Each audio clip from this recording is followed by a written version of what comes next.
support my tongue. You will never be the same. And with the full catastrophe, he didn't mean it was all bad. God that I worship has a way of saying, don't play with. I invite you to the dance with the Lord of the dance. God didn't call America to do what she's doing in the world now. Please dance. So hello, everybody, and welcome to this week's episode of Remote Pastoral Care. This is, I believe, our fourth episode, so we are going strong. Yay! Yeah. So I am, for those of you who don't know and are for some reason turning into the fourth episode of a video series, completely apropos of nothing, I'm Pastor Don, sitting here in the Character Select screen as the pastor. You can definitely choose if you want to, but maybe you don't want to. Over on the other side, we have Courtney Fraley, who's joining us from Michigan and who's sitting in, if I'm not mistaken, Commander Shepard's apartment, right? Yes, for Mass Effect 3. All right. Hey, gotta have a good place to go. So we've knocked around a bunch of different conversations lately. So let's go ahead and keep that trend rolling, shall we? What do you got in mind today for us? Well, sin in general is a pretty big topic. Yeah, but... it's gonna take a while to discuss. Yeah, and in general doesn't really seem like the sort of thing that's like an out there thing to talk about. Like I've heard a million sermons about sin, you know, for better or worse. Yeah, but we do love sin a little bit in this church. To get esoteric with it, because I feel like that's part of what we do here is get into like weird angles on things and stuff that people maybe don't think about all that much.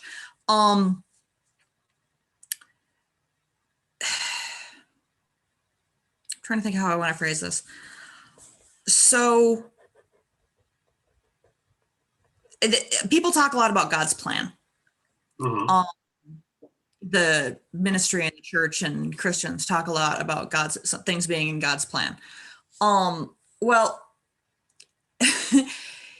if everything is in God's plan, how can anyone be condemned for their sin? Yeah, because some terrible misfortune befalls mm-hmm. someone. Someone has their house robbed or something.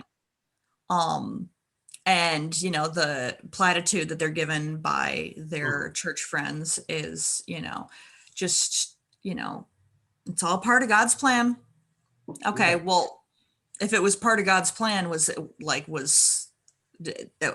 did God's plan involve this guy robbing my house? Alternately, how can he be blamed? How is it wrong for him to have robbed my house if that was part of God's plan? Granted, I think I might be kind of the part that I'm homing in here might be less the how is the sin aspect and more the God's plan, really, like everything. So basically, whatever angle on this you feel like tackling first, we can hit that up. Well, there are a lot of pieces on this subject. I think we'll probably, if my own scheming goes well, we'll probably wind up taking several episodes to dig through this topic at least. The issue of what you're talking about here is the issue of free will and predestination as it relates to sin, which is not an easy one to talk about, particularly because as Christians, we fucked it up so badly for so long because we've leaned so heavily into the sin aspect of it. And predestination is, if we are to assume that God has a plan, then it's also probably not a plan that we can easily parse, understand, and determine the mechanics of on our own as monkeys who grew up on this ball of rock in the middle of nowhere. Well, that's something that I've seen kind of thrown in hand with this is, God's plans are too unfathomable for us to grasp. And of course, I get real mad about that. And I'm like, I don't care how complicated your plan is. Do, children need to die of starvation en masse in countries that, aren't able to effectively receive aid and have their crops just drying up? Like, is that Is that you couldn't come up with something better than that? Really? Yeah. Like God Yeah. couldn't come up with something better than that? And this I kind of is take issue with that angle too. right. And this is what I mean when I say that we as humans have a tough time kind of grasping how plan works. We say that God's plan is unfathomable, and then we assume that unfathomable means God is dictating every action. I just don't know why. And like unfathomable could be much, much bigger than that. Like we operate on the assumption that predestination or that God having a plan means that God is dictating and authoring every single action within the bounds of creation. And I don't know if that tracks. Because if that tracks, you and I were talking about this earlier, then we run into a bit of a problem with a fellow by the name of Judas. You remember him? Yeah. Like, because right there, this idea of God authoring everything falls the hell apart, because now you've got a paradox, like an irreconcilable paradox. Because Judas Ischariot, like, okay, he served a key purpose in the long game of God's greater plan here. Like he was a pivot point there. He did a thing that was absolutely fundamentally necessary in order for the crucifixion to happen, for the resurrection to happen, for Jesus to be Jesus in the way we understand Jesus. Couldn't have happened without Judas. So by that mindset, you would assume, okay, well, God is definitely like happy with what Judas did. Judas fulfilled his purpose. But then again, Judas's purpose was to betray to his death the Son of God. So hang on a minute. And then Judas commits suicide. Okay, hang on a minute. So if God has a plan, was Judas basically the equivalent of a throwaway email account that God created? Or like, what the hell? Yeah, if God loves each and every one of his creations and Judas was born to do this, then how can he be condemned for doing it? Right. And now I'm not going to get into the heaven-hell dichotomy. That'll come up in a later episode, I'm sure, because, oh boy, do I have things to say about that. But, you know, thing about free will is that it is free and we have will. So God didn't create us to be mindless. God didn't create us to be NPCs in a creation starring him. God's not a world-class narcissist. So we were given free will, and arguable whether that was part of design or whether that was part of the eating of the fruit. Again, moral story versus history, another discussion there. But we have the ability to make choices. Now we look at the story of Judas, and I was reading about a month or two ago, something that was posted by Father James Martin. He's a Jesuit priest. I don't know if you've heard of him. Not familiar. And he's popped up on Colbert a couple of times, honestly. He used to be actually the chaplain for the Colbert Report back in the day. Because as everyone should definitely know, Stephen Colbert is a hardcore Roman Catholic, which I think is awesome. Leads to great moments of theological debate in the middle of comedy, which is basically what I aspire for anyway. But anyway, he had posted this thing about another author who had reevaluated the Judas story and put it in the context of free will. And the way I understand the purpose or God's design is not dissimilar from what happens when I sat down in the 90s to play a game of SimCity. I knew where the game was going to start. I knew where the game was going to end. But I wasn't designing the individual lives of every little sim that ran through the city. I was allowing those to emerge naturally from the systems I created. I still cared for them. I still wanted the city to grow and prosper and the people in it to grow and prosper. But I had left the city itself up to the systems I had designed and the people's choices within those systems to maintain it, to participate in the creative act in that way. Now, I'm ascribing a hell of a lot more theology to a teenager playing SimCity, but I think you get the idea. I mean, that specific analogy, I think it suffers from the problem of, reflexively, I'm like, so you're saying God's just toying with everyone just because of the nature of the analogy, but thinking on it a little bit more, I think there's something worth exploring here. Yeah, and that's, the interaction between predestination and free will is that they both exist and they don't contradict each other, which means that you have to hold some tension. I'm not really following you. So if you try to hold to a very rigid understanding of what a plan by God is and what free will is, then the two are naturally in conflict. Like the two can't coexist if you hold to very rigid views about what they are. An old seminary professor of mine explained it thus. He said that if you think of God's plan as meticulous, then God is evil. But God doesn't set every action. Otherwise, what would we have to apologize for? What would we have to confess? What sin would we have to confess because we didn't do a damn thing? Instead, we try to understand it as that God has set the beginning and the end. God knows where it's starting, God knows where it's going, and God is shaping creation along the way. But we can choose whether to cooperate with that or not. So I'm rubbing the bridge of my nose here because my brain immediately goes, oh, it's fixed points in Doctor Who. You're not wrong. You're not wrong. And before getting me off on a tangent on the theology of Doctor Who, because lots of theology in that one too. Yeah, I'm down for that conversation sometime if you want to. Oh, let's put that one on the episode list, shall we? Yeah. But as for this, no, I imagine it's less like God playing chess with each person's lives and more like God who is shaping clay into a particular form. Now, those atoms within the clay can be cooperative with the potter's hands, or they can be uncooperative. If they're uncooperative, they're going to get broken and bent until they're back in the right shape anyway. That pot's getting made. And so if you're cooperative, then it works. If you're not cooperative, then it doesn't. And then if you are one of those uncooperative atoms, then what you're doing is knocking other atoms off of their course.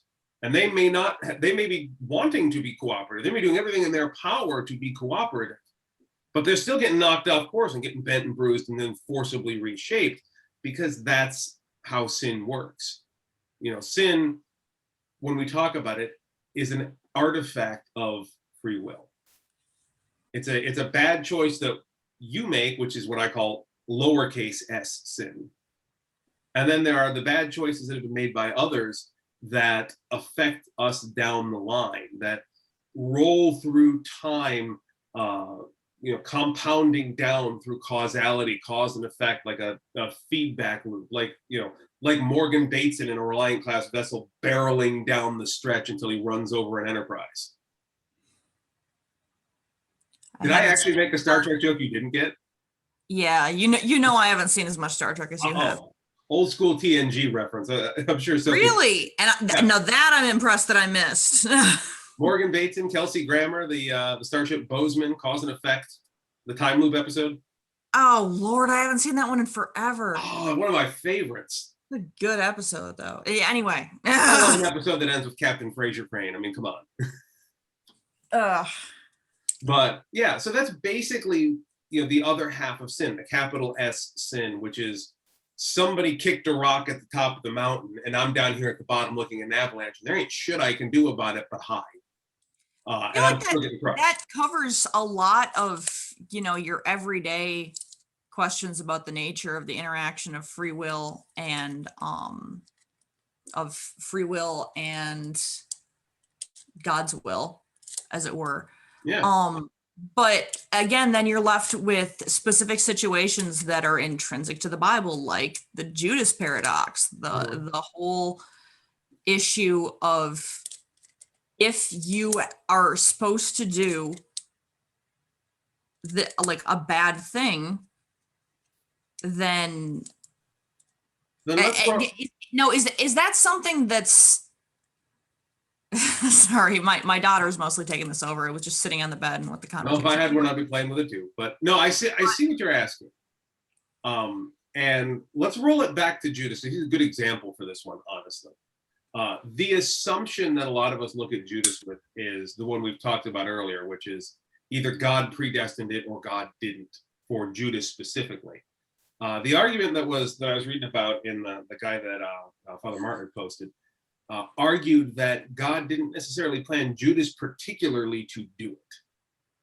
That God had ordained it to happen, that at some point the authorities were going to grab Jesus and he was going to get strung up and nailed to the cross, but the how of it hadn't necessarily been determined. And if you look at what's going on through the disciples' work throughout the gospel, you can see there's a tension there. And a lot of that tension is because all of the disciples, really all of the Jewish people who were on board the Messiah train, had a very different expectation of what the Messiah was supposed to be. They were expecting a David-class warrior king, somebody who was going to kick the Romans directly in the junk. And that's what they were looking for. So when Jesus comes in here, fulfilling all the prophecies, but saying, yeah, no, I'm preaching love and tolerance and care for other people and loving your neighbor and turning your cheek to your enemy. And oh, by the way, they definitely gonna kill me. They were not happy about that. And so the suggestion from this article, and the one that I think is a great way of understanding this, is that Judas, like all of the other apostles, was just waiting for that time where Jesus would say, okay, JK, y'all, I'm going to do the thing now. The interaction with Peter earlier on, where he uses the whole "get behind me, Satan" line, was in response to Peter basically saying, Jesus, do the thing. And Jesus was like, no, and you're Satan for suggesting it. So I imagine, along with this article writer, that Judas was of the same mind, and that he had reasoned, as would be logical in that situation. Look, all right, we know he's the Son of God. We know he can do miracles. We've freaking seen it. And we want him to fight back against the authorities. So if he's not going to do this on his own, let's get his ass arrested so that he has to do it. Let's Trying to light a fire under his ass. Yeah, basically. So that, it was Judas's choice, which, I mean, again, then that reconciles with, once Judas realized, oh shit, he ain't going to do this. He's been saying this is going to happen the whole time. All I did was make it worse. That's why he throws the pieces of silver back out. It was never about the money for him in the first place. He was pissed at himself because he made a mistake. He exercised his free will and he fucked it up. Now, that's not to say that if Judas had not done that the crucifixion wouldn't have happened, because that tension was still present through all of the apostles and other people in his surrounding entourage and in other people in the Jewish community. If Judas hadn't done it, maybe Peter would have done it. Maybe someone else would have done it. Maybe one of the larger entourage would have done it. Maybe the authorities would have just said, you know what, fuck reason, we're just going to take him anyway. So there wasn't somebody who was just predestined to do this, because I was always given the impression that God knows the details of our lives before they happen. The outside of, again, to get very Doctor Who with it, that God exists outside of time and, is aware of our actions before we take them, and, knows our hearts and minds completely and knows what we will do and say, better than we ourselves do. So that idea comes largely out of the call from the opening of the book of Jeremiah. Before I formed you in the womb, I knew you. Before you were born, I set you apart. I appointed you as a prophet to the nations. Which, I'm not going to get into the interpretation of that one because I want to research it a little more to make sure that I'm really getting the historical points right. But that particular passage suffers from the biggest problem we all have, which is assuming that every line of the Bible is written as a direct message to us. That was a conversation between God and Jeremiah about a particular thing, and doesn't necessarily mean that God is like, yes, I have prepared your entire plan for your life before you were born. I don't think God necessarily always works that way. That's not to say that God doesn't know what's happening, because as you, I think, quite rightly pointed out, God is a trans-temporal entity. So God sees what's happening in real time, instantaneously, simultaneously, as one outside of time would. But that doesn't necessarily mean that God is in there with a microscope and a pair of tweezers going, okay, let's pull that chromosome this way, and okay, a couple extra bits on that guy's junk there, and a couple less on that one. You know, God isn't necessarily working that way. And yes, I'm deliberately being as ridiculous as possible because I think it's fun. Ridiculousness is fun. I don't know. It just, I gotta say, overall, with a lot of these talks that we're having and stuff, I find myself, it just, in the interest of realness here, I find myself automatically kind of re-questioning everything because, I mean, part of it is just that, you know, I always had a lot of this stuff preached to me very differently. And like both the method of preaching, you know, I've never heard a pastor swear before, and the actual message, both of those being different. But also there's this underlying current for me, and I apologize if I'm getting off topic here, but of I need this to be how it is, or I can't do this anymore, and I have to do this because I'm afraid not to stop playing the pronoun game with it. Like, I need the things that, like, we're talking about that are different than what I was taught about Christianity. I need them to be true, because if they're not, I can't justify remaining part of this religion. And I'm afraid to not be part of this religion. Like I'm afraid to not be Christian because I always have been, and I'm terrified of being wrong about something of this sort of magnitude. A twisted version of Pascal's wager. I hear you.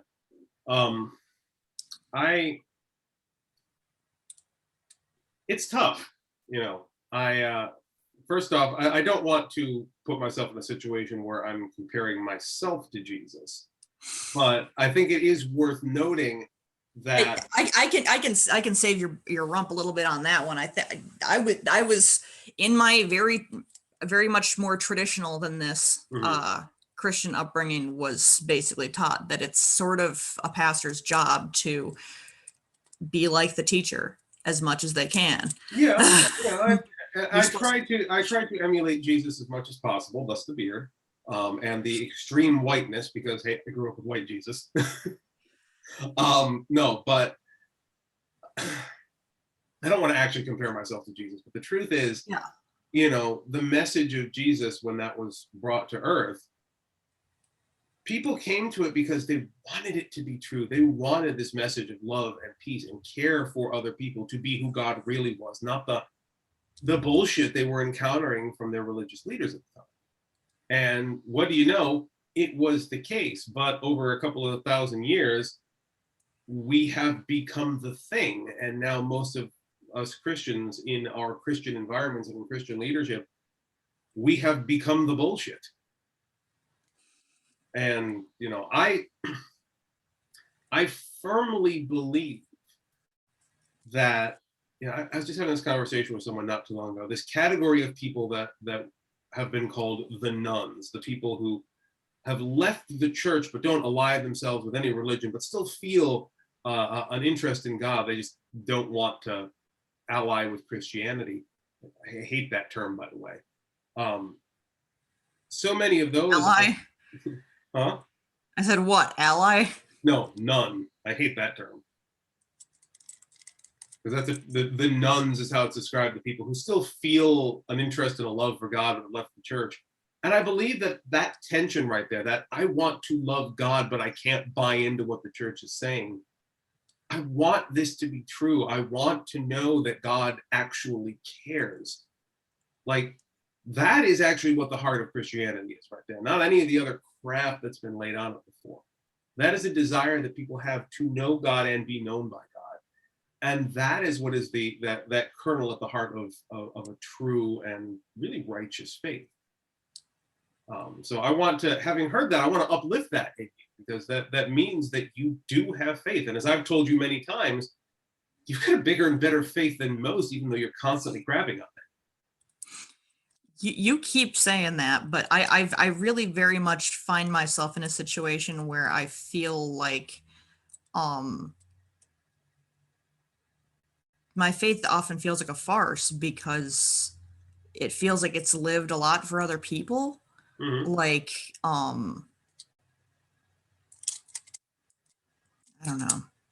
And that's I mean, because this is really, really personal stuff, but it's just like, I don't want to adhere to a religion or spiritual path out of fear.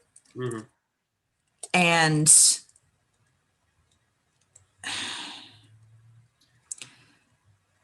I don't know. It's a difficult place to be in as someone who was very comfortable in their religion for a long time, but it's the realization that faith and dogma are different things. The rules we create. So much of what the church is and does in the world, God didn't author that. We created that. And we talked about this before when I talked about the importance of tradition. But most everything about the church, the good and the bad, was created because at some point, somebody thought it would be a good tool for either doing godly work in the world or getting closer to God themselves. And in some cases, they were right. In a lot of other cases, they were not. And there's absolutely nothing wrong with taking a look at the places where they did not get that right and saying, okay, we'll start braiding me a whip of cords here. You know, just put yourselves in the shoes of the Savior and sit in a corner muttering while braiding whips. you know, I love angry Jesus. I love angry Jesus is my boy. I got that, man. I feel him. You know, and that's my challenge, honestly, is we all have this image of what we think we were supposed to be. Whether the church taught us that, whether our own expectations taught us that. Every day, I am angry at myself, at least for a few minutes, about how definitely unlike Mr. Rogers I am. Because that's the guy I want to be. But I say fuck too often. Like way too often. And I get angry at the way that people are abusing the faith. And I'm not good at sitting down with people and saying, like, look, God loves you just the way you are, even though you are a complete psychopath bent on hurting other people. I have trouble with that. But that is that tension right there, the tension between who we want to be, who we feel we should be, and who we are. That is a tension that follows us our entire lives, and we live in that space. We never quite get to where we think we should be, because where we think we should be is never where we should actually be. That's not who we are. Neither is, completely yielding to who we are now. Who we are is a moving target that exists and a push and pull between those two things.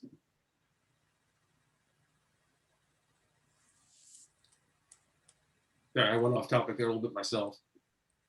No, it's okay. I think we're kind of just roaming around this time a little bit. Yeah, which is okay too. Like that's the thing about when you start talking with a pastor in general. Like I call this remote pastoral care for a reason. You sit down with your pastor to have a conversation. It doesn't necessarily stay on topic, and that's okay. Yeah. Well, I mean, you know me, when I get into this headspace, I just start dropping like bomb after bomb after bomb about like, how can I believe this? How can I stick to this? How do you justify this? And as I've always said, those questions are holy. Like those are a divine part of yourself. That is an expression of you wanting to know more about God. That isn't the thing you should be ashamed of.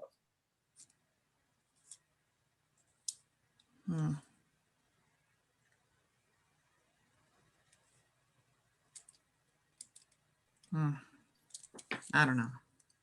Yeah, it's a challenge. Like, I honestly really don't know like why you think I'm the right pick for this, but because you keep asking the questions. I think you're the right pick for this because you want to know. Because I won't shut up about stuff. Exactly. God loves people who won't shut up about stuff. You know, Because I'm argumentative and I pick apart discussions and if this were all the like things 3,500 years piss ago, off.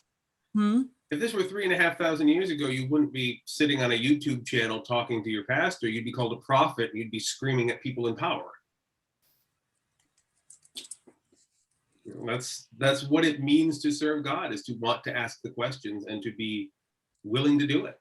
I think that's a great thing.